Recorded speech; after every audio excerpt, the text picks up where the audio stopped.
July 2008, in the heart of Melbourne, a group of men embark on a deadly mission to kill a fellow criminal. They work for one of the most secretive and powerful mafia organisations in the world, unaware that police are watching their every move.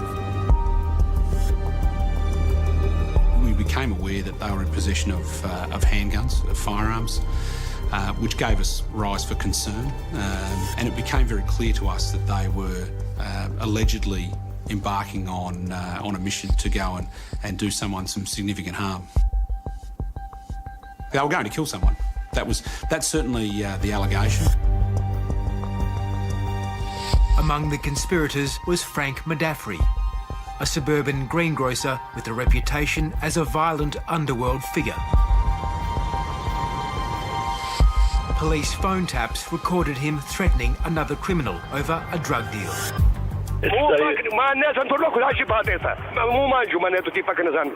E ti dice che si può dire si piglia un fucking tambuto e mo su fucking presente che vai orari e tutto con fucking capo quello zava e mo fucking piglio e mo fucking levo.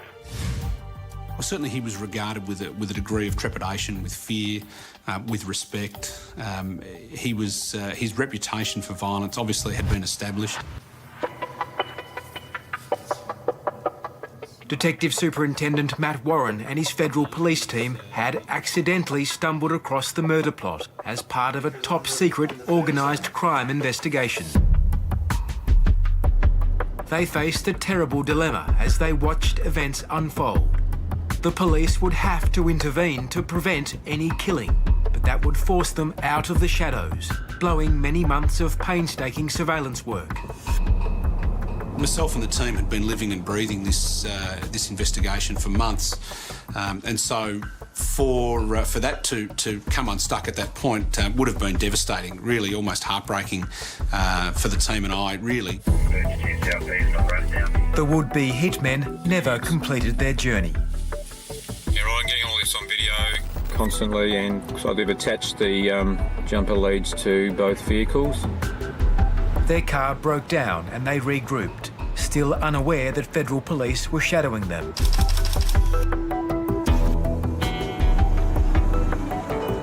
The surveillance was part of a much bigger operation, which would ultimately expose the Calabrian Mafia's powerful Australian network. It began a year earlier, when police made a massive discovery on Melbourne's docks. Did you have any idea how big the importation would be? Not at all. In fact, it was a surprise to everyone. As we unpacked the container, just the volume of drugs we were looking at. Police had uncovered the world's biggest ecstasy shipment. More than 4 tons of the drug, hidden in a container of canned tomatoes that arrived from Italy in June 2007. The quantities of drugs were enormous. The amounts of money that were at stake were enormous. It painted a picture of a well-organised group with international connections. None of us expected that we'd be on for the next 13 or 14 months of hard slog investigating an enormous organised crime enterprise. Then you start to see the whole thing coming together. Police focused their surveillance on the man they suspected had brokered the massive drug shipment, Pasquale Pat Barbaro. Police suspected Barbaro was a member of a feared and highly secretive international mafia syndicate known as the Ndrangheta, or Honoured Society. Now we've got Pat out wearing the green T-shirt. For months, police secretly filmed Pat Barbaro meeting associates in restaurants, parks and fruit shops in Melbourne, and even at a farm near his hometown of Griffith in western New South Wales. Certainly what we saw with Pat Barbaro was that he was the point man for the Australian end. He was the one who was actively involved in talking to the syndicates overseas, in meeting with them. Of all his criminal associates, it soon became clear that Pat Barbaro treated suburban greengrocer Frank Medafri with an unusual degree of respect. One tapped telephone conversation revealed that Frank Medafri saw himself as the group's Melbourne boss. Non continuare sa con mia, capisci? Ma pare che fucking merda tu fucking do, you fucking senti, ma ne santo fucking rocco. Huh? I'm a fucking responsible for fucking merda. Merda tu meo e non ti fucking pascali. I think it shows that in his mind, he was the number one Ndrangheta figure in Melbourne, that it was his patch, it was his turf, and that whilst Barbaro was able to operate there in relation to what he was doing, it had to be with his permission and with his knowledge. So I think unquestionably he viewed Melbourne as his patch. As the surveillance continued, other men came into view. This is Frank Medafri's elder brother, Tony. Tony Medafri is a multi-millionaire businessman who part owns a national chain of pizza restaurants as well as several fruit and vegetable shops around Melbourne. Is it fair to say that Tony Medafri was deeply connected to these organised crime figures? Well, certainly he's a very strong associate, absolutely. On a weekend in March 2008, police were watching when Tony Medafri met Pat Barbaro and two other drug traffickers in Melbourne's Flagstaff Gardens. It's never been established that Tony Medafri is involved in drug trafficking, but his meetings with drug importers aroused police suspicion. Tony Medafri appears throughout the court allegations as somebody the group consistently sought to meet with in private, Crown Casino or in the villa, the Flagstaff Gardens. What was his role throughout the operation? We would say that he was an interested party.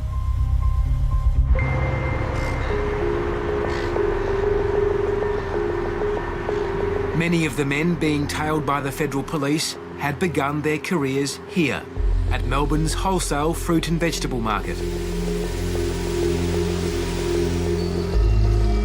Police discovered some of their targets would meet at the market to have private discussions.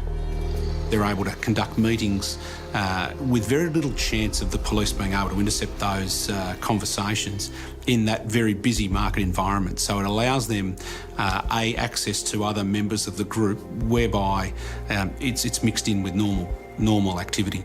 I mean, these people are continuing to run successful farming operations, so their attendance at the market may not in fact be on any particular occasion criminal, on other occasions it will be. For decades, the Ndrangheta controlled the market through a cartel that monopolised the sale of produce through bribery and extortion.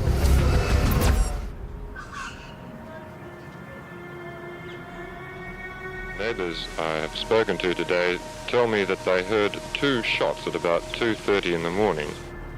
The Ndrangheta's secretive market cartel only became public when power struggles within their ranks sparked outbreaks of murder and violence.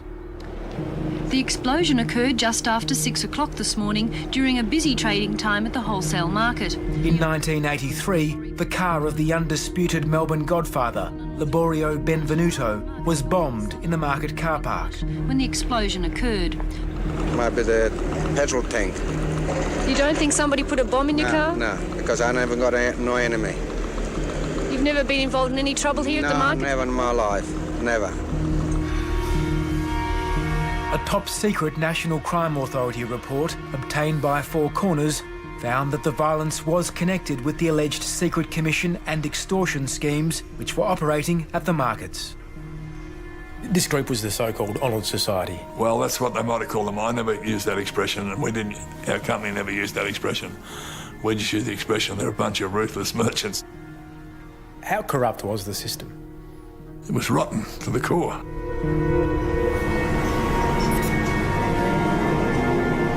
Fruit and vegetable wholesale king Frank Costa saw the cartel in action. What was happening was that they had the buyers of certain products, major lines, big volume, in their pocket. And those buyers would give them the order regardless, and it would get through quality control regardless, and they would receive weekly, I think it was mostly weekly, might have been monthly in some cases, but mostly weekly, a brown paper bag. So he might just get 100 boxes of something or whatever, and then he'd give him 50 cents a box, $50 at the end of the week. That would grow to 1,000, grow to 2,000. And the guys got hooked, absolutely hooked. And once you're hooked, you're gone. And you sell your soul to the devil, well, you become a devil. In the late 1980s, Frank Costa agreed to a request by the supermarket chains to confront these schemes and end the market cartel. Before long, he received a chilling message from a Calabrian wholesaler. I've been sent to speak to you from so-and-so, who came and approached me this morning in the market with 2 offers. Your choice, Frank, he said. You have $1 million cash now. That'll be all cash, and you can get that same repeat every 12 months if you let the buying go back to its original process, right? And if you don't want that, you can have the other offer, which is a bullet for you. That was me. Frank Costa stood his ground with an audacious bluff. And I said, really? I said, that's very nice of him. I said, you go back and tell that bastard tomorrow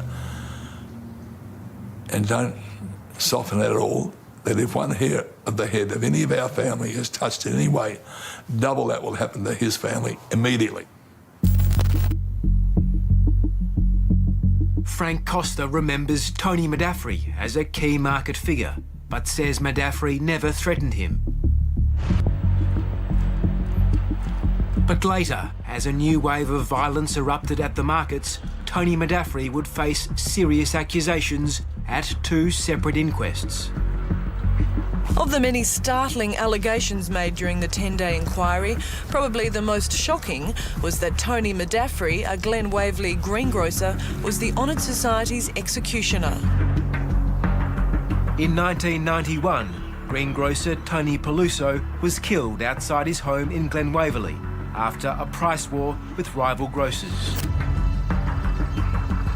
A year later, another fruiterer, Alphonse Muratore, was also shot dead. At the coronial inquests into these unsolved murders, Tony Madaffri strongly denied claims by witnesses that he was a mafia enforcer. Detective Sergeant Chris Enright told the inquest police had evidence Mr. Paluzzo was threatened by rival businessman Tony Madaffri a week before the shooting. The threat included a warning that if Paluzzo wasn't careful, he would be killed. His son, Gaetano Paluzzo, heard Madaffri say, "Be careful, I'll get you. If you don't, I will kill you." Murder victim Alphonse Muratore's girlfriend told the coroner that Muratore was convinced Tony Madaffri had killed Peluso. She also said Muratore told her Tony Madaffri was a man to be greatly feared. I know that in my heart, Fons is on the stand with me all the time. He's there with me all the time, and I'm speaking for him, and I'm not going to stop speaking for him until the day I die, if it needs to be. I want the truth known. I really want the truth known. No adverse coronial finding was made against Tony Madaffri, and he was never charged with any crime. He denied any wrongdoing, telling police he was simply a man who is very respected at the market.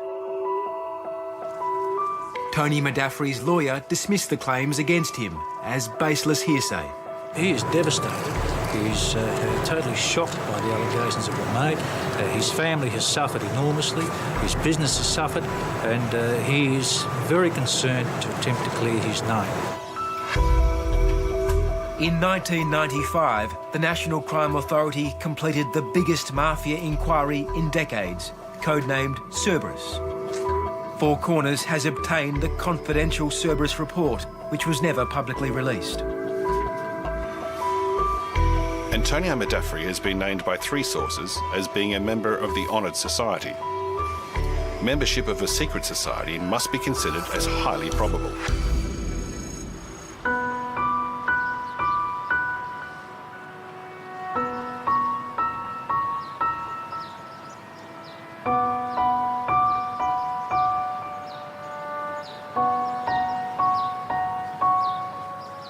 The origins of this secret society lie on the other side of the world. Calabria, at the southern tip of the Italian mainland, is the birthplace and traditional stronghold of one of the world's most feared mafia organisations, the Ndrangheta, or Honoured Society. Behind the picture postcard scenery is a dark history of violence, fear and secrecy.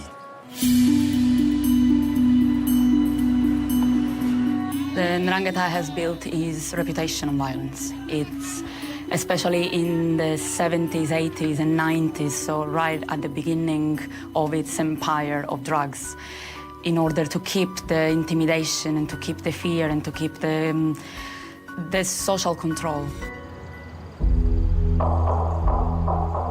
Fighting the mafia here is a risky business. In order to meet one of the top anti-mafia prosecutors, we are escorted by his armed security detail, who must protect him from assassination around the clock.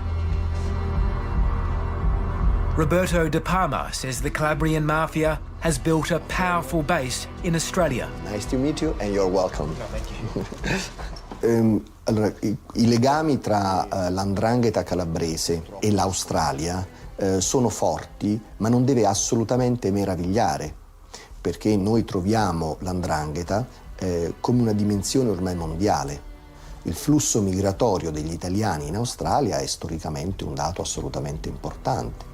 E quale migliore situazione se non ricreare la Lidl Italy anche in Australia con le medesime dinamiche virtuose, ma anche viziose. The Calabrians entrusted the world's biggest shipment of ecstasy to the Australians, 15 million pills. What does that say about the essence of the relationship? Significa che la circostanza che sia stato scoperto un carico di estasi così significativo ed importante affidato dai calabresi agli australiani non fa altro che mettere in evidenza che in Australia esiste quantomeno un'organizzazione criminale che professionalmente lavora in maniera adatta e adeguata nel campo degli stupefacenti.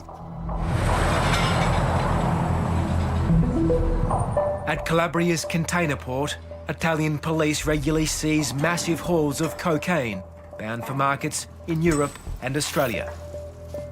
But it's just a fraction of the Ndrangheta's lucrative global trade. Rappresenta in questo momento la potenza mondiale più importante nell'ambito del traffico delle sostanze stupefacenti, soprattutto della cocaina.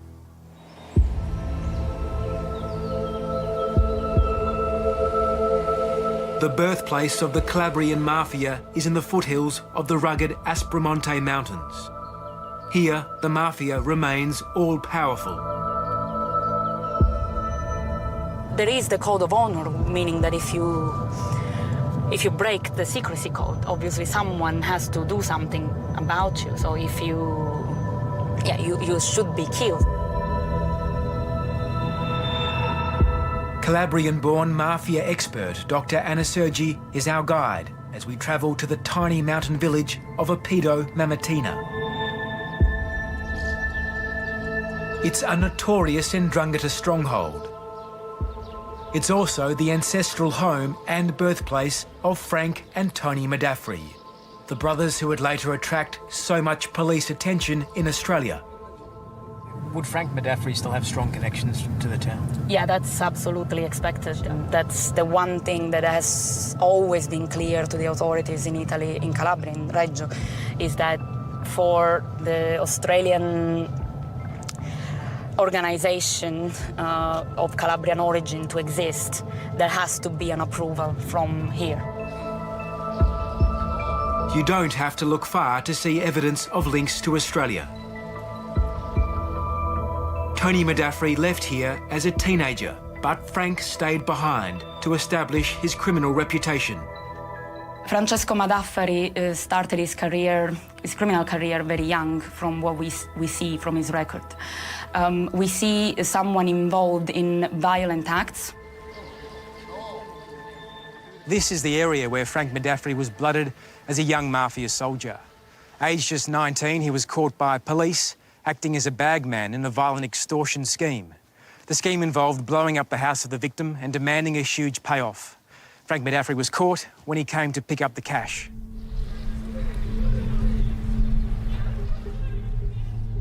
the traditional code of silence which has protected the mafia for centuries remains entrenched here. What happens to informers, those who speak out against the Calabrian mafia here in these villages? The most common thing that can happen is that someone refuses to pay the protection tax, the racket extortion tax. They attempt to send a message across that if you mess with them, if you refuse to pay, then they either burn your shop or they make life unbearable for your relatives. They make it impossible to find a job for your son or daughter. Some of them have ended up dead. So these rules still apply, but we have less and less visibility of killings because they don't need that. I mean, they don't need the publicity. They are strong enough without it.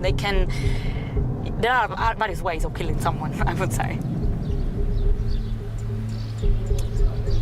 So it's over here where the young girl was taken? Questa è la casa della famiglia Mittica ed è qui che il 28 di novembre del 1986 venne rapita Angela Mittica. All'epoca era una ragazza di 25 anni. Pantaleone Sergi is a journalist and former mayor of a nearby town. He takes us to the site of a notorious crime linked to Frank Medafri, the kidnapping of a local politician's daughter.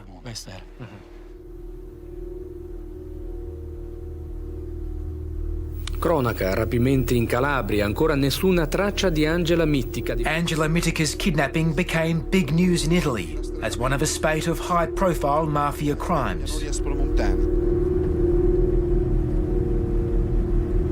We've just been told that Angela Mittica might be willing to talk to us. Now, if she goes on camera, it would be an extraordinarily brave move.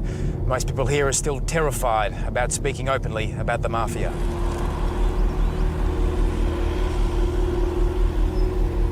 Did you lose track of time? At a discreet location, Angela agrees to tell us her story.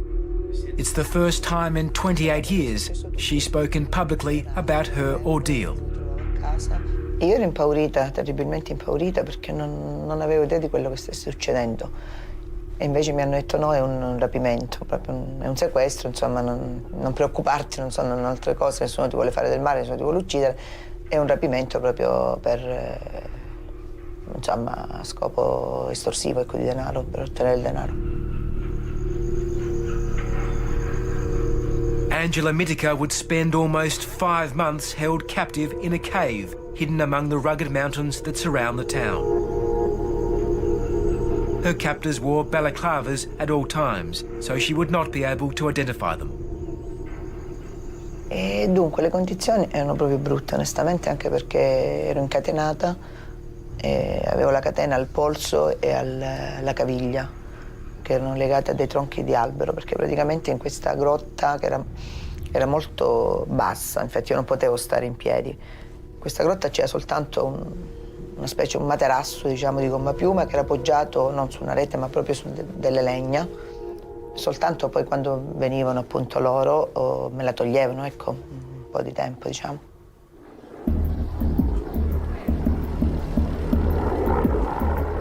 As the search for Angela Mittica continued, local police arrested more than a dozen suspects. One of them was Frank Medafri. Why did the police arrest Francesco Medafri? Francesco Medafri fu arrestato nella prima fase delle indagini, quando più forte era la pressione da parte dei carabinieri, della polizia e dei magistrati, perché volevano arrivare a capire e a risolvere questo sequestro di persona. E Francesco Medafri era già noto alle forze dell'ordine per alcuni precedenti e per questo motivo le indagini si concentrarono su un gruppo omogeneo di cui lui faceva parte. Ripeto, con quale ruolo non si sa, però i carabinieri e la polizia inizialmente pensarono, e il magistrato confermò, che lui facesse parte proprio della banda che aveva sequestrato Angela Mittica. What do you think Francesco Medafri was doing? Pantaleone Sergi reported on the kidnapping for a major Italian newspaper. So is this where Angela Mittica was kept? E dalla grotta, che sarà qui nell'area in cui la ragazza era stata tenuta, la stavano trasferendo in un altro rifugio. Il comando fu intercettato dai carabinieri, nacque un conflitto a fuoco, addirittura i carabinieri stavano per sparare alla ragazza, ma lei ha detto no, che sono io, che sono Angela Mittica, ecco, e allora l'hanno liberata, l'hanno presa e se la sono portati via. Dopo una prigionia di 130 giorni, la studentessa calabrese Angela Mittica è tornata. After enduring 130 days in captivity, Angela Mittica was finally reunited with her loved ones. Con i suoi carcerieri. Quello penso che sia stato il giorno più bello della mia vita, onestamente. Cosa pensavo? Effettivamente, sì. Ho trovato qualcosa di indescrivibile, ecco. Cioè sapere, ecco, di essermi lasciata alle spalle con quell'esperienza, di essere uscita da quel covo, da quella situazione di vita, insomma, di potermi riappropriare della mia vita, ecco. Può sembrare una stupidaggine, ma proprio di potermi fare una doccia, di potermi fare uno shampoo, di poter rivedere le amiche, il mio fidanzato, i miei parenti, insomma. Despite his arrest, Italian police were never able to gather enough evidence to charge Frank Medafri over the kidnapping of Angela Mittica. But they did have the evidence to charge him with a litany of other serious crimes throughout the 1980s. He was convicted and sentenced to multiple jail terms for extortion, mafia conspiracy, and 2 separate stabbings, as well as drug and gun possession. He was arrested and sentenced for stabbing. He was also involved in a kidnapping case. He was involved in, he was suspected of an attempted murder, voluntary attempted murder, and he was sentenced twice for extortion. This tells us, considering the area he is from, that he was trying to make a name for himself. He was trying to show someone that he could be trusted to carry out certain work. In 1989, with police again circling him, this time over a prison stabbing and for receiving stolen goods, Frank Medafri fled Calabria. He arrived in Melbourne, lied about his criminal record and was given a 6-month tourist visa. Well, certainly, clearly he served an apprenticeship and a fairly violent one in Italy before he came to Australia. There were outstanding warrants for his arrest in Italy when he arrived in Australia, which he didn't declare. In Melbourne, Frank Medafri began working in the fruit and vegetable trade, where his brother Tony was already well established. The violence at the wholesale markets was continuing. Before long, both Frank and Tony Medafri were at the centre of criminal investigations, with police making explosive allegations in a statement later aired in court and fiercely denied by the pair. Antonio Medafri has involvement in a substantial number of crimes, including murder, gunshot wounding and arson. Frank Medafri, if allowed to remain in Australia, will continue to carry out acts of violence on behalf of a criminal syndicate. In 1996, Australian authorities moved to have Frank Medafri deported after finally discovering he was an illegal migrant with a lengthy record of violent crime back in Italy. How seriously did Philip Ruddock was Immigration Minister at the time. I do have a view that in relation to serious criminal records that people may have, that they should be taken into account as to whether or not they're able to settle in Australia. And my first presumption is we don't take other people's criminals. How seriously? In 2000, Ruddock ruled that Frank Medafri should be deported back to Italy.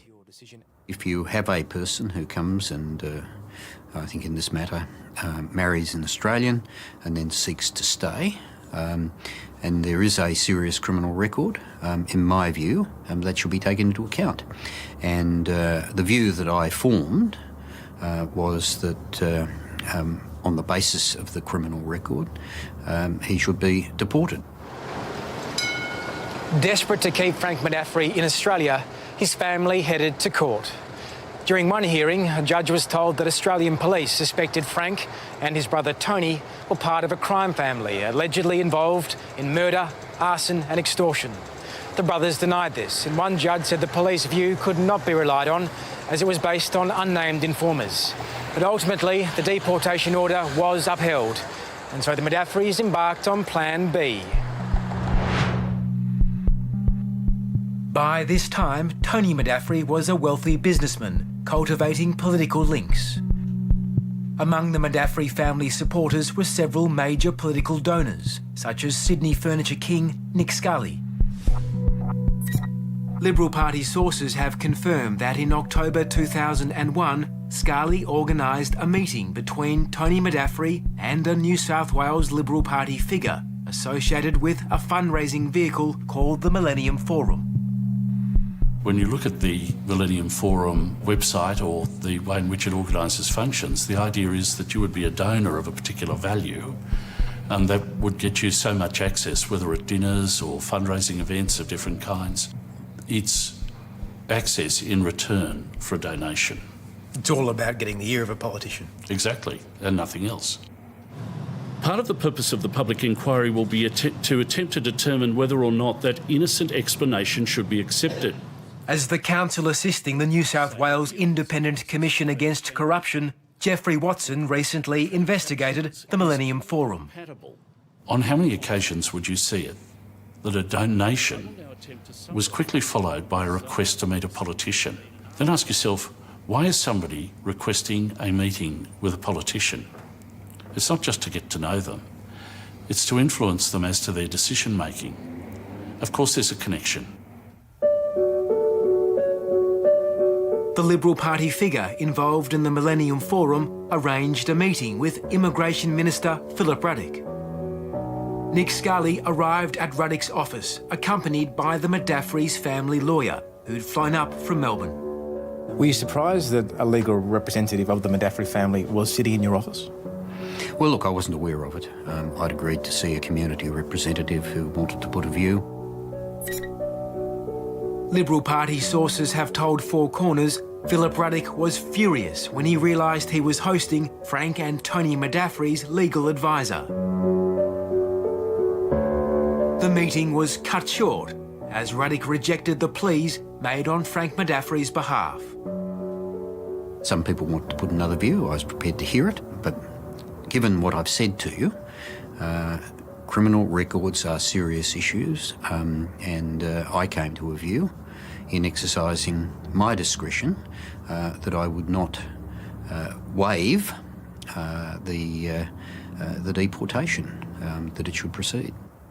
I'll say this about Philip Ruddock. You may not agree with his politics, but he's a man of integrity, and he acted there as I thought he would and he should. But the fact is that his actions showed that he recognised immediately that there was something wrong with receiving these solicitations from the Modaffris.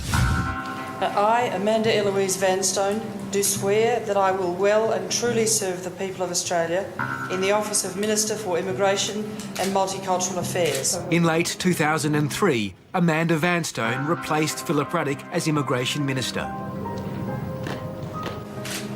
Tony Modaffri now called on the help of another prominent businessman and political donor to lobby the new minister to have Frank Modaffri's impending deportation overturned. The donor they turned to was Pasquale Pat Sergi. Pat Sergi is a property developer with a reputation for charity work.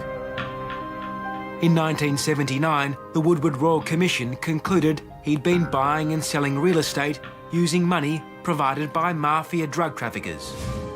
Woodward found that it was essentially a money laundering operation. It was quite substantial, and certainly by today's standards, we're talking millions and millions of dollars. What does that say about Pat Sergi's closeness to the mafia? Well, they wouldn't have been giving Pat Sergi cash and allowing him to invest it unless there's an extremely trusted person. The Modaffri brothers and their supporters launched a full-blown political lobbying campaign.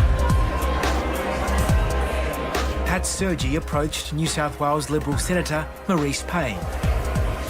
Other donors lobbied Victorian Liberal MP Russell Broadbent, as well as his colleague Bruce Bilson. In the lead-up to the 2004 election, Tony Madaffri organised a political fundraiser in Melbourne, attended by all 3 Liberal parliamentarians. Each of them had previously contacted Immigration Minister Amanda Vanstone about the impending deportation. The guest speaker at the fundraiser was Amanda Vanstone. On the evening, Tony Madaffri personally donated $15,000 to the Liberal Party's Millennium Forum. This is a case study of what's wrong with the system. What's seriously wrong. The point is that for no better reason than the making of donations to a political party, specific representations were able to be put to amongst the most powerful politicians in the land. Access which you and I couldn't get, except if we made substantial donations ourselves. By 2004, Tony Madaffri was a regular at Liberal Party fundraisers, including this function with then Victorian opposition leader and now Melbourne Lord Mayor Robert Doyle. Searching through hundreds of photos from fundraising events, Four Corners discovered Tony Madaffri even meeting then Prime Minister John Howard. In November 2005, after years spent lobbying, Frank Madaffri finally got the break he was looking for. Amanda Vanstone intervened in the case and overturned the deportation order. Amanda Vanstone has not responded to repeated attempts to contact her, and all the MPs involved in the lobbying declined to be interviewed. But they've maintained their intervention in the case was based on humanitarian concerns about the impact of the deportation on Frank Madaffri's family. Why did you feel it? Senior officials who worked on the Madaffri visa case have told Four Corners the decision to overturn Ruddock's deportation order was appalling, as it exposed the community to harm. Do you stand by your decision that you made as Minister in the Francesco Madaffri case? Look, I wouldn't be here talking to you if I didn't believe that weighing up all of the issues that were before me at that time, that it was the appropriate decision. Should Frank Madaffri have been given a visa? Well, that's not really a question for me to answer. However, on the basis of the fact that he had significant criminal convictions, certainly he's not someone that we would recommend would be given a visa to reside in Australia, for sure. Four Corners can reveal that a secret multi-agency police report found the Madaffri visa case highlighted the insidious ways the mafia enter the social or professional world of public officials and through legitimate processes achieve influence. There is no suggestion that Vanstone acted corruptly, rather that members of the Italian community, including Ndrangheta members and their families and associates, are likely to have ingratiated themselves with her office, and that through their legitimate public face were capable of achieving influence. The Calabrian mafia doesn't give anything away. Any cent they spend is because they expect 2 cents back. Now, in this case, what they were doing were making an investment in political connections to try and build up pressure to have it overturned.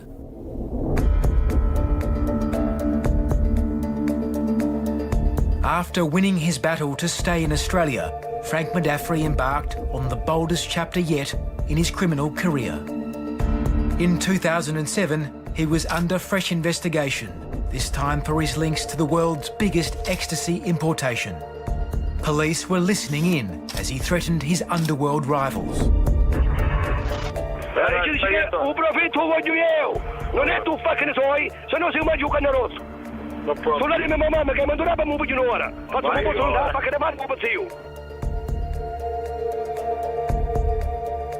Detective Superintendent Matt Warren was convinced that Frank Madaffri was part of the syndicate responsible for the massive ecstasy shipment. But catching him and his accomplices would not be easy and would involve a high-stakes cat-and-mouse game between police and one of the most dangerous mafia groups in the world.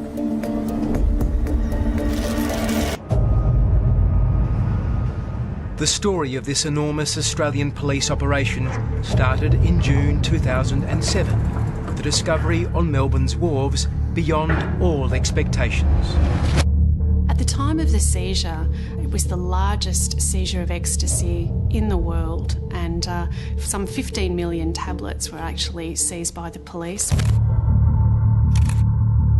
We're talking about 4.4 tonnes of ecstasy, an enormous value of drugs. We're talking about $500 million worth of ecstasy.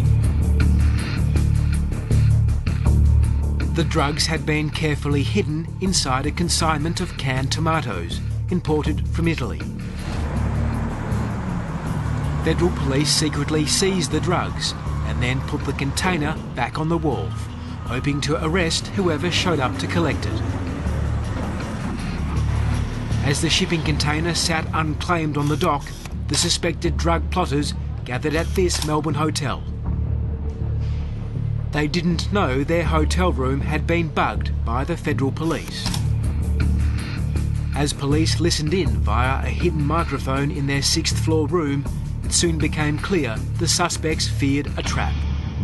If there's cameras there, we could flag, it'd be fucking cameras about as well, there'd be nothing to do. Oh mate, there's 20 million fucking coppers just fucking watching that one fucking away with someone bigger.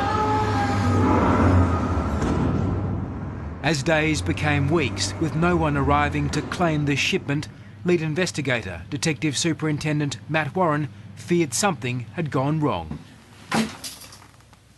Your emotions are up and down. You know, you've got that constant expectation that someone will come and that you'll get a result. And when that's looking less and less likely, without question, it's disheartening. Police soon realised why no one had come to collect the container. Due to a clerical mix-up, the drug importers never got the phone call to confirm their shipment had arrived. They had no idea if their container had been lost, stolen or seized. The number, we would allege, on the paperwork was a false phone that would go to the criminal syndicate, and they would redirect the container to a warehouse under their control. Well, of course, that didn't occur for them. They never received the call. So you had quite a strange situation with a container purporting to be full of drugs sitting in a freight forwarder's yard and no one going anywhere near it. I think in the short term it looked like a setback to the investigators, because obviously at the start of this investigation they were just probably hoping for a quick result where the criminals would come and pick up the container and they'd move in and arrest them. So initially it looked like a setback, and that meant the investigation had to run quite a lot longer. In fact, it was a turning point, and it allowed us to go from arresting some of the lower level suspects to move up the chain and take out some of the probably the highest profile organised crime figures in Australia.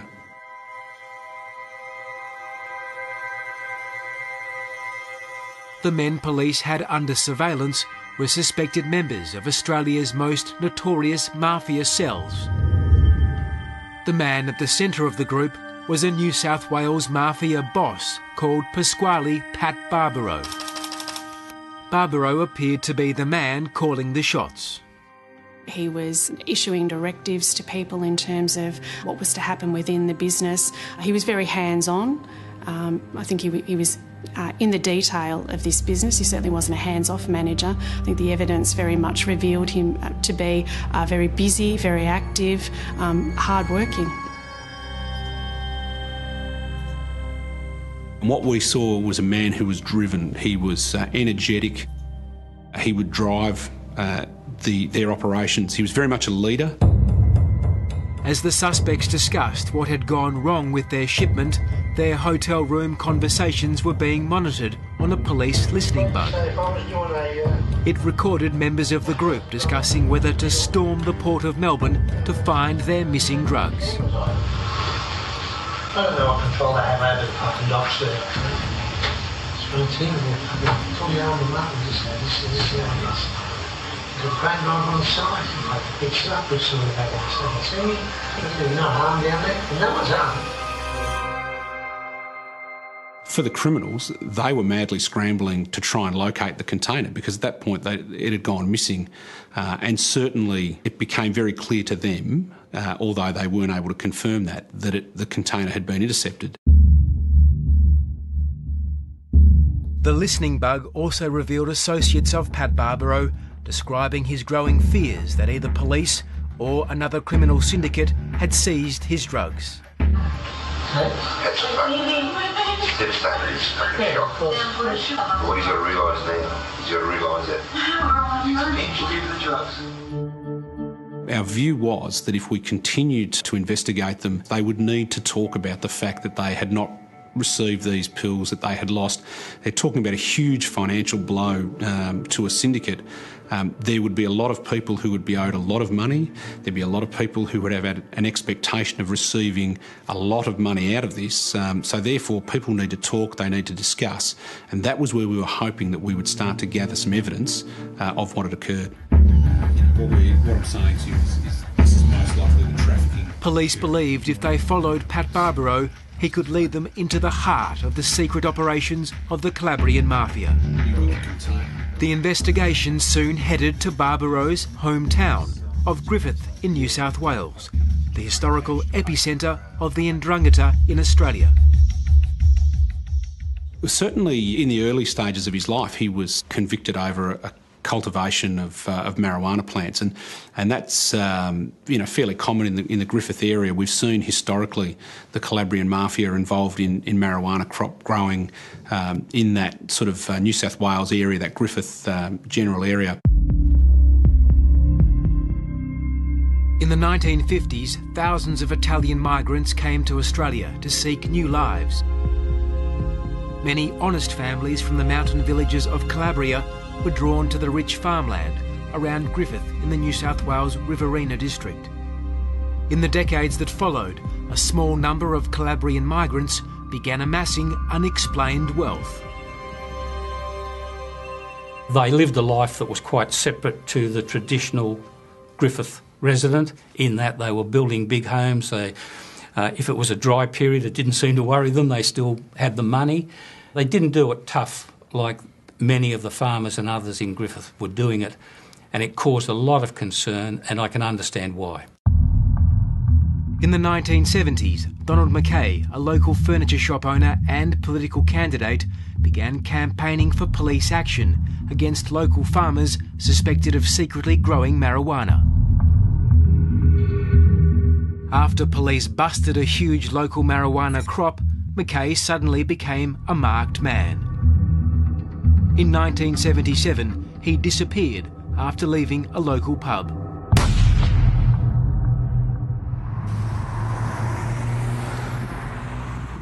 When these crops were seized, he was blamed for it.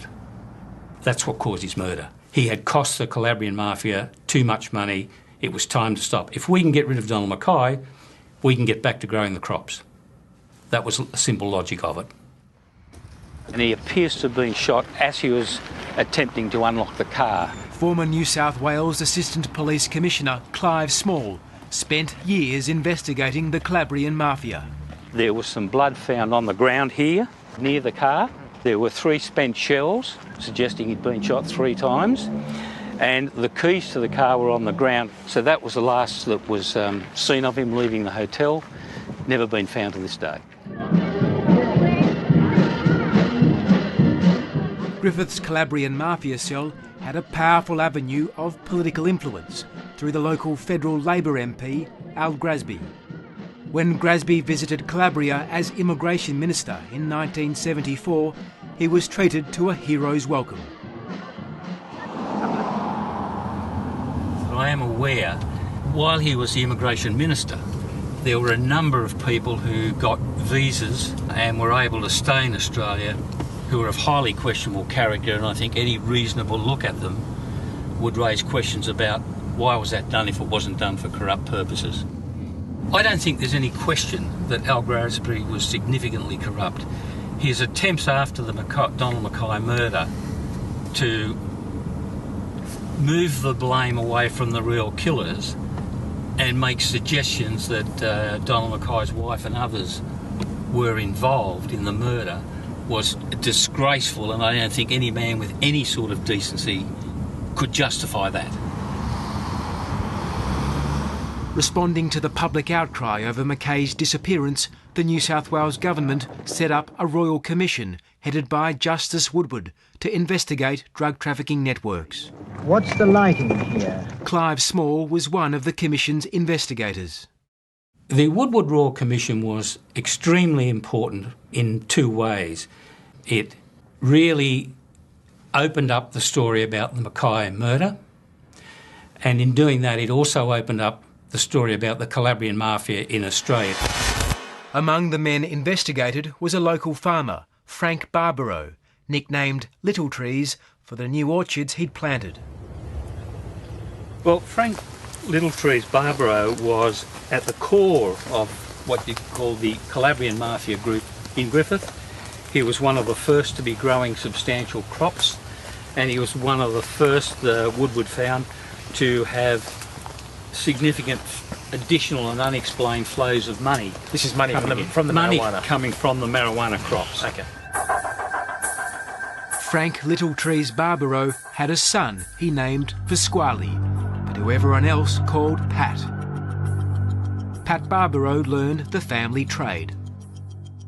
Pat Barbaro is clearly one of those people that we hear about being classic mafia. That is, he's born into the family, which is already a significant part of the Calabrian Mafia or a family clan. So he's been born into the Calabrian Mafia, into one of the head families. Certainly, what we see with this is what we've seen historically with the Ndrangheta, that you will have the baton passed essentially from father to son, from father to nephew, and that they will continue to use those very strong family links and will take over essentially the family business. Pat Barbaro took over his father's business, expanding it from cannabis crops to drug importation. Here is Justice Woodward in the 1970s warned the federal and state governments and the law enforcement about this threat involving these people. And here we are some 30 to 40 years later, the same families involved in major drugs still from that time. And if you look at Pasquale Barbaro's history, he'd been involved in drugs almost all his life. Clive Small says that the Woodward Royal Commission's recommendations to launch a long-term anti-mafia campaign were ignored. Soon the mafia faded from public view. Well, we've had for 16 years a denial that there is such a mafia in Australia, and I think that's part of the problem. If we had admitted that we had a problem with the Calabrian Mafia, the public would be screaming for us to do something about it. If we say it doesn't exist, then we don't have to do anything because there's nothing to respond to. And I think that's the problem. It's been hidden from the public because it's too big a political problem. According to a secret 2003 National Crime Authority report obtained by Four Corners, police had for several years been confidentially warning that Pat Barbaro was part of a powerful Australian Calabrian mafia network. This network had infiltrated members into or recruited people from public organisations, government and law enforcement. One of Barbaro's criminal associates had even allegedly paid off judges, costing approximately $2.2 million. Barbaro himself was suspected of using the profits obtained from cannabis cultivation to finance the importation of drugs from overseas. Certainly by late 2006, early 2007, we were well aware of his prominence and that he was extraordinarily active in international crime. If you have a look at his history, he's been involved in crops in New South Wales, in Queensland, that's cannabis, but then he seems to have moved into other drugs, be it amphetamines, ecstasy and the like. By early 2007, police were investigating Pat Barbaro over several drug importations. The biggest of them was the world record ecstasy shipment that had arrived in Melbourne from Italy in June 2007 and and which Barbaro had been unable to locate. This was a continuation of a number of investigations that were occurring. The AFP were investigating and had investigated Pat Barbaro over a number of years. He was alleged to have been involved in a number of drug importations, and we saw him as a major organised crime figure at the time. After secretly seizing the drugs, police then shifted the focus of their investigation to Italy, the source of the shipment. Four Corners travelled to Calabria, in Italy's deep south, the traditional home of the Ndrangheta. The Ndrangheta in Calabria and Ndrangheta in Australia are tight, really tight. Even if they migrated 50 years ago, they still are very connected, even in a nostalgic way, to the motherland, which is Calabria. So the links are there, the links are tight, and they are based on the one thing that keeps all the Ndrangheta clans together, which is blood ties. The most common thing that can happen is that someone refuses. Dr. Anna Sergi is a Calabrian mafia expert who studied the group's links to Australia. The Barbaro family is one of the oldest mafia families in Calabria. The Barbaro surname is a guarantee for if you want to access certain drug routes, if you want to be involved in certain transnational business. In July 2007, 1 month after the massive drug shipment had disappeared in Melbourne, Pat Barbaro flew to Calabria. When he arrived in the capital, Italian surveillance operatives working with the AFP were waiting and watching. They tailed Barbaro as he met several known Calabrian mafia figures linked to the ecstasy shipment. The police who trailed Barbaro work with anti-mafia prosecutor Roberto De Palma.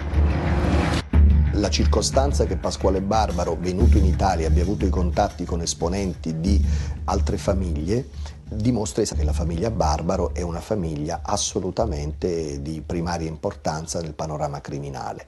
Ma dimostra anche un altro fatto, cioè che questi viaggi, che c'è la necessità in fondo di potersi vedere, perché la tecnologia che tanto ha aiutato e ci aiuta in questo villaggio globale che ormai è tutto il nostro globo terrestre, ha aiutato paradossalmente anche i contatti di carattere illecito.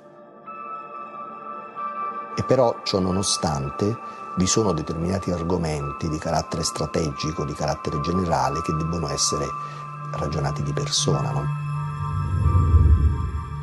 Italian police identified another Australian, allegedly working with Barbaro in Calabria, Adelaide construction industry figure Paul Alvaro. Italian police files allege that Paul Alvaro was assisting Pat Barbaro with his drug trafficking enterprise, a claim Alvaro strongly denies. Sì, la famiglia Alvaro è una delle famiglie di 'Ndrangheta più importanti, ma non solo la famiglia Alvaro, ma anche esempio la famiglia Barbaro è molto presente in Australia, la 'Ndrangheta è molto presente in Australia non solo ad esempio nella produzione di marijuana, ma anche nel traffico di cocaina e anche nell'occupazione della cosa pubblica. In Calabria, Barbaro's explanation to his mafia bosses about why their drug shipment was missing did not go down well.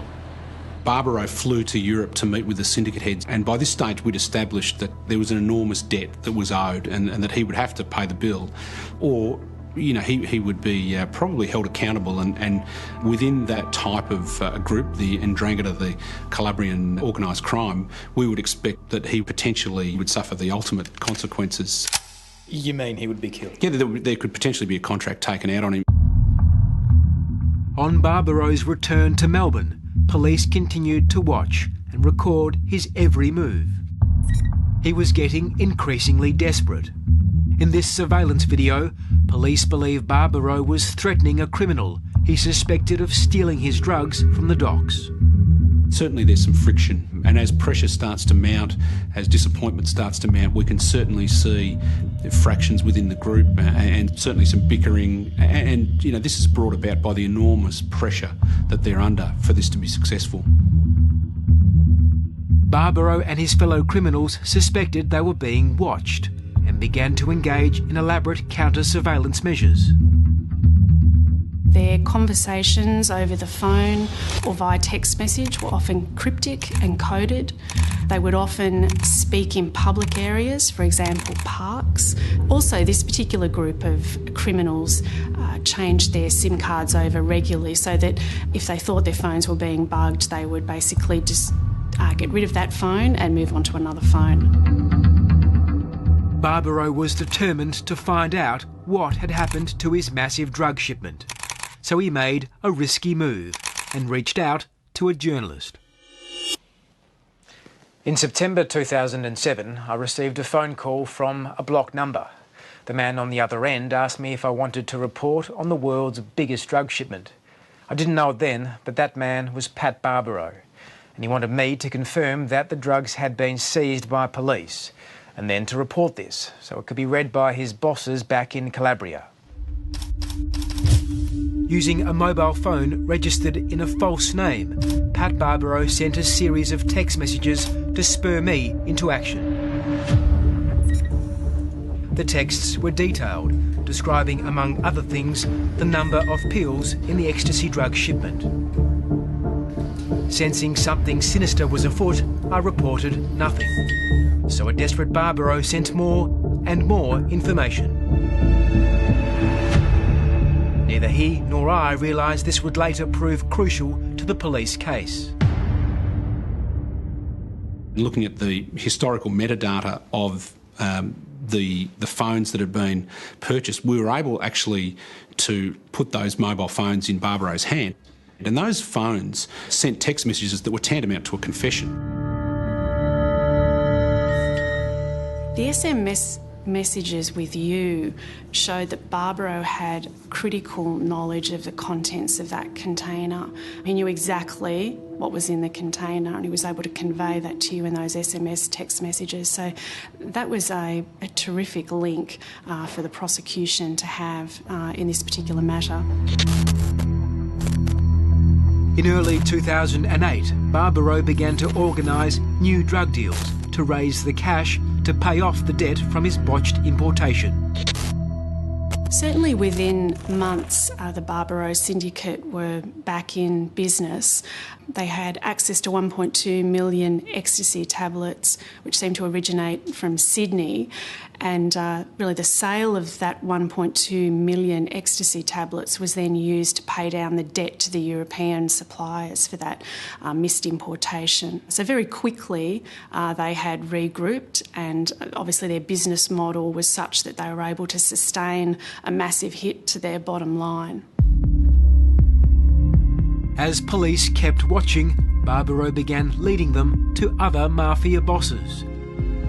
These surveillance photos show Barbaro meeting his drug-dealing partner, notorious Melbourne gangster Frank Medafri.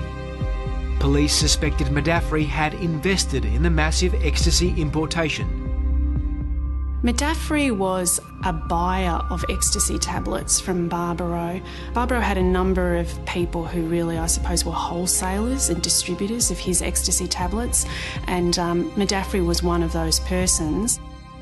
In 2008, police observed Pat Barbaro and his associates meeting up with greengrocer Frank Medafri near his suburban fruit shop. What's now? What's now?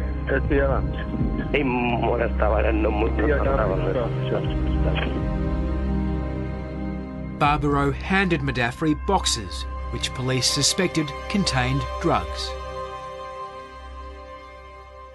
Ultimately, we were able to prove that Medafri trafficked in around 57,000 ecstasy pills for Barbaro, valued at between, I think, about $1.2 and $2.2 million. Like Barbaro, Frank Medafri's roots were back in Calabria, where he'd racked up a serious criminal record before sneaking into Australia on a tourist visa in 1989. Last week, Four Corners revealed how Frank Medafri used an extraordinary network of political donors, including his brother, Tony Medafri, to lobby politicians to overturn a deportation order. Frank Medafri was allowed to stay in Australia despite Victoria police warning he was a dangerous mafia figure. Clearly he served an apprenticeship, and a fairly violent one, in Italy before he came to Australia. Well, I think he's a significant figure. He's been involved for a very long time.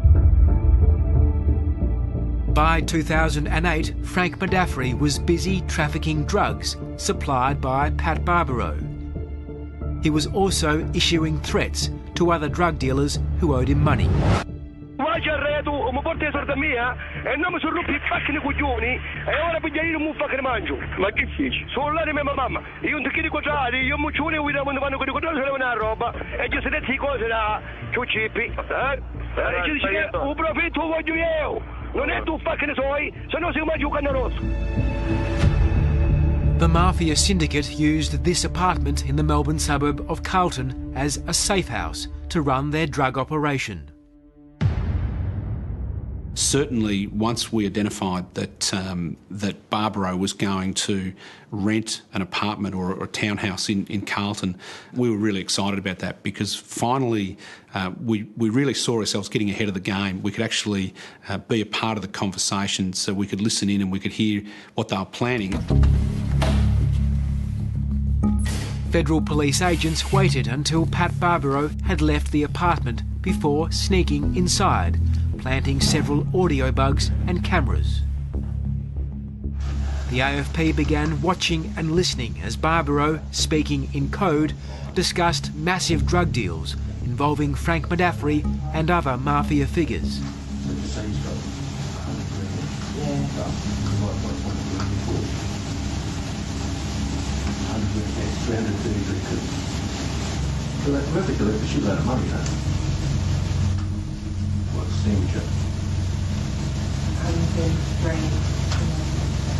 What's still like? What's the truth? The bug picked up Barbaro reviewing his books of account. He kept quite comprehensive books of account which related to the drug trafficking business, and that would list customers and the amount of pills that had been sold to them and the amount of money that was owed to him. So both the camera and the listening device in that unit provided very compelling evidence. In August 2008, after months of surveillance work, the federal police team headed by Matt Warren had finally gathered enough evidence to step out of the shadows and move against the mafia bosses. In the pre-dawn darkness, heavily armed police massed at assembly points in Griffith, New South Wales, Melbourne and Adelaide, knowing some of their targets were unpredictable, armed and dangerous.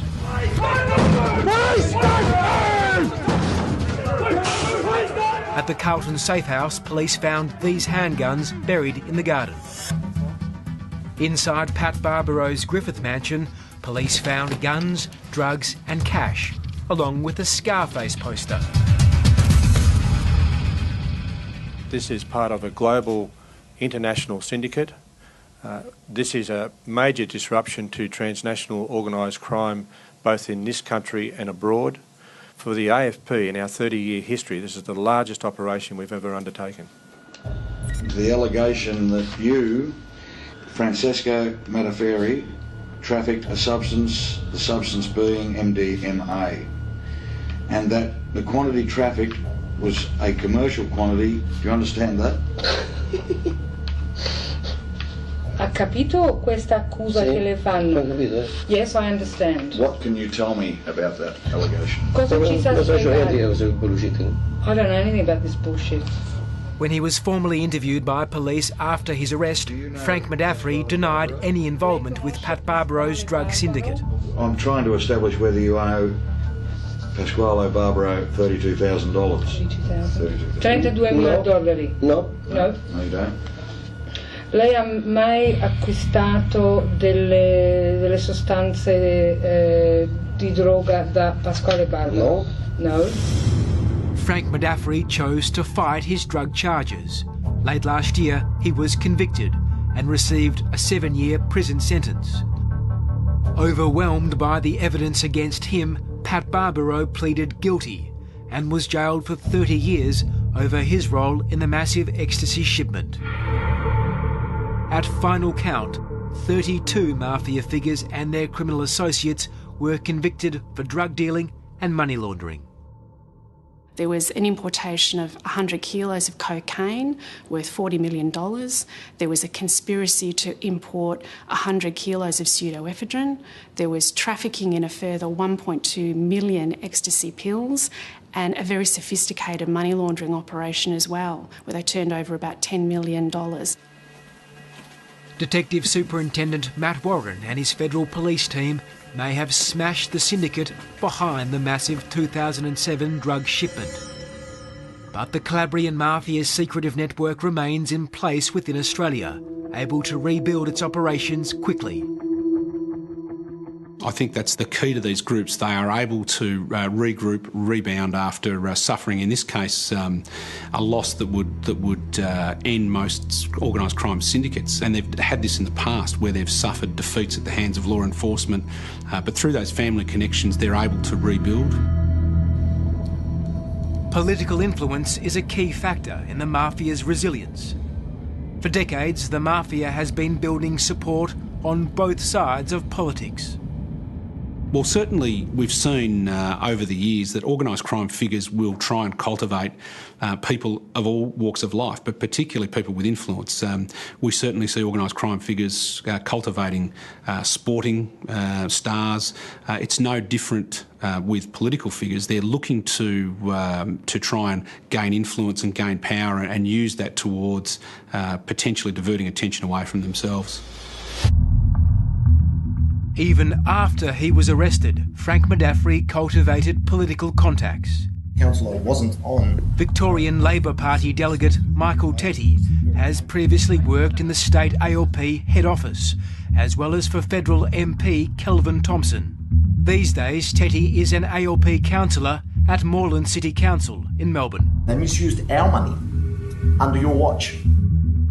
Four Corners has established that Tetty spent months doing Frank Modafferi's banking and running his fruit business at the same time Modafferi was facing drug charges.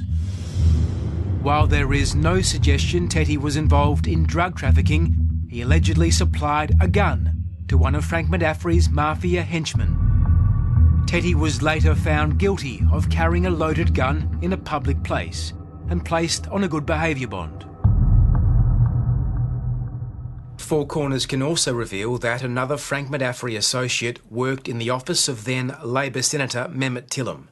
This Modafferi associate is currently facing criminal charges over a violent bashing. He got his job in the Labor Senator's office with the help of Michael Tetty. There is no suggestion that Mehmet Tillam knew that either Michael Tetty or the man he employed were associates of Frank Modafferi. I'll cut straight to the chase. Does any political figure have any business working, associating with someone like Francesco Modafferi? I would suggest that you would need to be very careful in dealings with Francesco Modafferi. As Four Corners revealed last week, Frank Modafferi's brother Tony also has powerful political connections, despite his criminal associations. In 2008, federal police agents observed Tony Modafferi meeting Pat Barbaro and other drug traffickers on several occasions, including this gathering in the middle of a park. Tony Modafferi has never been charged with any crime and denies any wrongdoing. What did the AFP allege to the court about the relationship between Pasquale Barbaro and Tony Modafferi? Well, I think the allegation that we put in court and the court documents would show that they were quite close, for sure. That there was a strong association between them. In 2013, Tony Modafferi hosted a Liberal Party fundraiser at this Docklands reception centre, part owned by his drug trafficking brother, Frank. The guest speaker was State Liberal Senior Minister Matthew Guy, who is now the Victorian opposition leader. Matthew Guy was unaware he was at an event hosted by an accused mafia figure, but other Liberal figures in the room, including federal MP Russell Broadbent, knew of Modafferi's alleged mafia connections. I can't believe our politicians are so dopey that, having known the allegations, that they continued to accept money from a fundraiser. I find that so extremely difficult to understand how they could do it or how they could be so naive.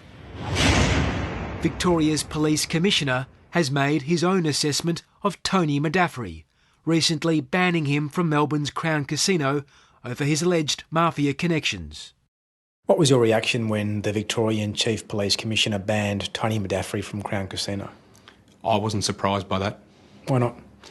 Well, I think once again, we see him as potentially someone who associates and has close associations with established organised crime figures, and they're not really the people that the Chief Commissioner wanted in the casino environment. The mafia has allegedly infiltrated every layer of government. Tony Vallelonga is the former mayor of Stirling in Perth. In 2011, the news broke that Italian anti-mafia prosecutors wanted to question Vallelonga over his alleged dealings in Calabria with a notorious mafia boss. Vallelonga faced the media with his family and lawyer to vehemently deny the allegations. It's hurted me very much. It is very distressing. I was 64 to get this sort of, I would call, campaign against me. That's all it is. The worst that can be said, assuming it was admitted, and it's not, is that Mr. Vallelonga has spoken or had contact with Italian mafia figures. Now, firstly, that's denied. We don't know which figures they are talking about. Four Corners has learned that Italian prosecutors recently made far more detailed allegations in court about Tony Vallelonga. They allege he is an Australian mafia boss with the role of leader within his locale or mafia cell in Perth.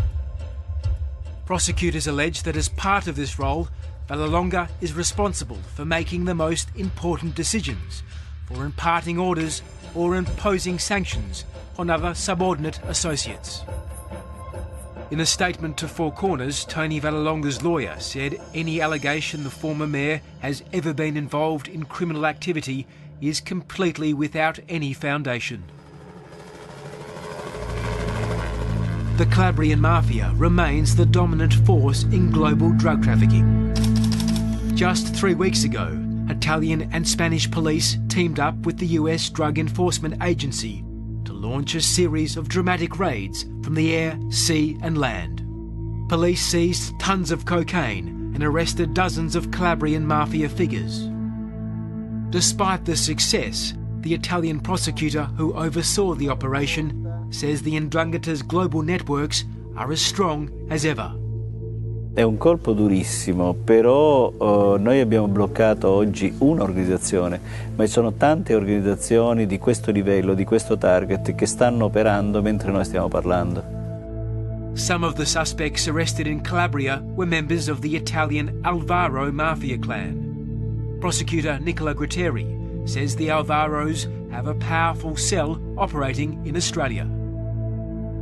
La famiglia Alvaro è una delle famiglie di 'Ndrangheta più importanti, presenti già dalla fine dell'Ottocento nel panorama criminale, ma penso che la 'Ndrangheta sia molto presente in Australia e che il contrasto non è adeguato, visto che queste famiglie stanno crescendo sempre più, sono sempre più forti.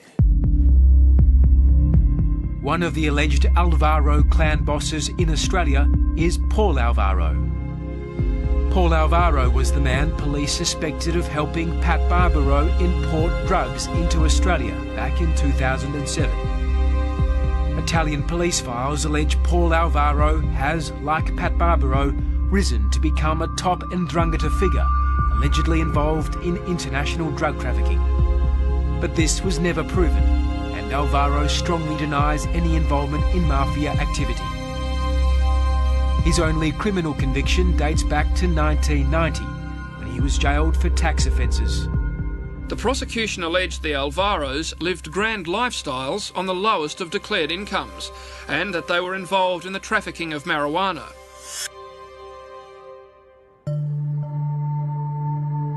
In Calabria, where people have long endured a political system deeply infiltrated by the mafia, prosecutor Roberta De Palma has a warning for Australian authorities. Il pericolo maggiore è fare il gioco dell''Ndrangheta, cioè permettere all''Ndrangheta di potersi espandere, di poter avere sempre maggiori campi di azione, sempre maggiori infiltrazioni, soprattutto in quel tessuto direttivo dirigenziale dello Stato. E poi lì diventa molto più difficile riuscire logicamente ad intervenire, perché le decisioni politiche talvolta potrebbero, io parlo in termini teorici, potrebbero addirittura essere strumento dei piani della stessa 'Ndrangheta. Anti-mafia prosecutor Nicola Gratteri says that with police worldwide now focused on terrorism, Australia cannot afford to be complacent about the hidden tentacles of the Calabrian mafia. Io penso che il problema mafie, il problema 'Ndrangheta, è un problema che deve riguardare l'Australia e di non misurare la presenza o la forza dell''Ndrangheta o delle mafie in genere dal numero dei morti ammazzati per strada o gli spari alle serrande. Capire chi rifornisce i locali di divertimento, le discoteche, i pub, chi li rifornisce di cocaina, da dove arriva questa cocaina, chi la controlla, perché dove arriva cocaina e chi fa arrivare la cocaina poi con quegli stessi soldi, con i guadagni di quei soldi, compra tutti gli immobili in vendita e in questo modo controlla il mercato, controlla l'economia. The warnings from Italy resonate strongly with the man who led Australia's biggest mafia bust. What we've seen is that these groups are very difficult to defeat. They regroup, they rebound, they reorganise, they have the international connections, which I think is a crucial part of the way they'll continue to operate. There's no question that Italian organised crime, Calabrian organised crime in this case, will continue. They will reorganise and they'll continue to conduct unlawful activity, drug importations, white-collar crime, because it's their business.